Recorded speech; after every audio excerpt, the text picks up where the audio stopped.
Welcome to Historic Yellow Springs. I am Sandy Momeyer, Moore Archivist. The village of Yellow Springs, since 1722, spans nearly 300 years of American history. The Lenape Indians built villages here. The spa offered mineral water cures.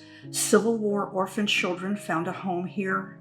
The Pennsylvania Academy of the Fine Arts Country School embraced en plein air painting. Good News Productions produced movies.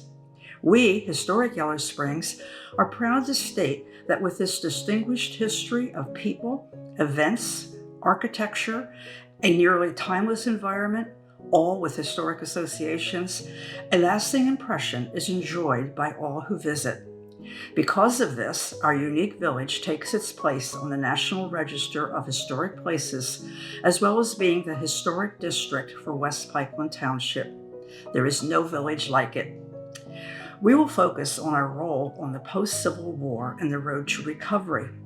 The end of the Civil War brought challenges, and the Commonwealth of Pennsylvania stepped up to its responsibilities. Chester Springs, village of Yellow Springs, was brought into this recovery period. Pennsylvania Governor Andrew Gregg Curtin had addressed Union soldiers mustered out of Harrisburg at the outset of the Civil War. He pledged himself and the Commonwealth to care for their wives and little ones if they should give their lives for their country in this, and I quote him, great and wicked rebellion. He did fulfill his promise.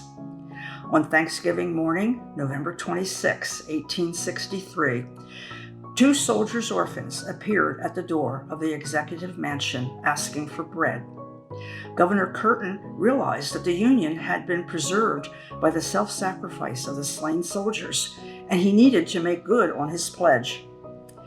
In 1862, the Pennsylvania Railroad had offered $50,000 to equip the troops, but the money was not accepted.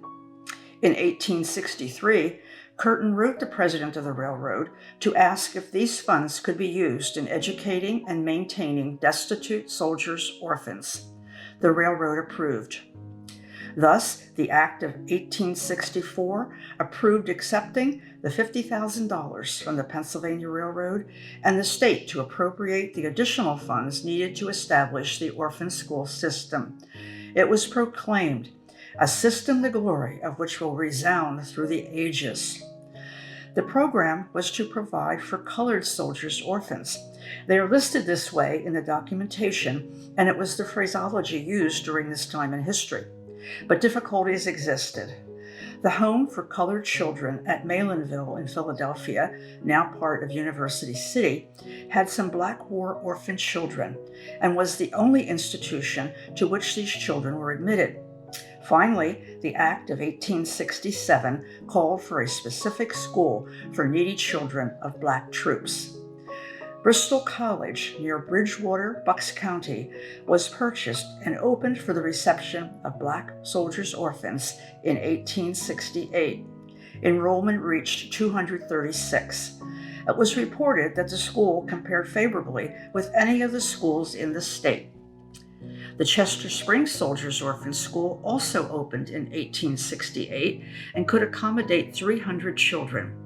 The site included the old Revolutionary War Hospital with classrooms and chapel, the Lincoln Building housing the girls, a library and music room and female faculty, the hall, the brick room today, as the sewing room and infirmary, the hotel, the Washington, housing the boys and male faculty, plus kitchen and dining hall. The Phoenix Messenger reported, "The standard has been raised to such an extent here that it is now regarded one of the best schools in the state."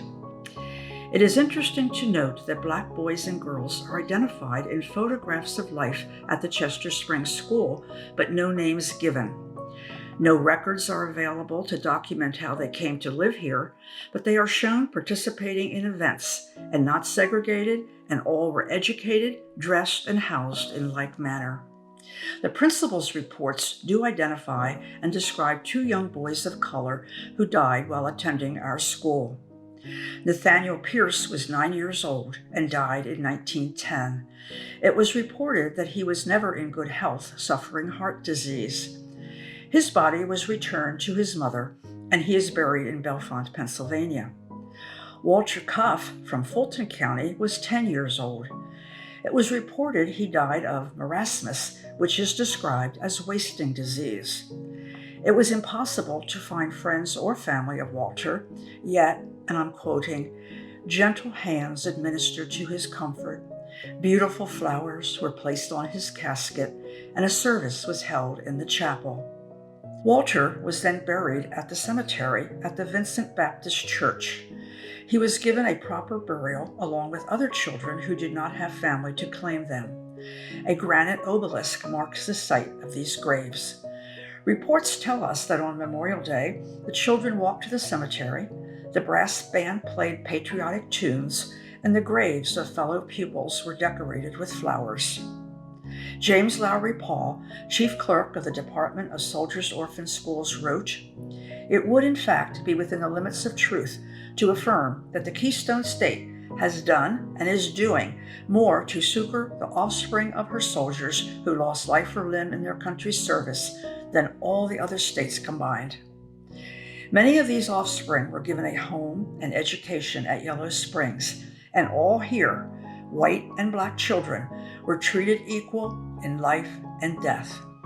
We value this legacy on the road to recovery.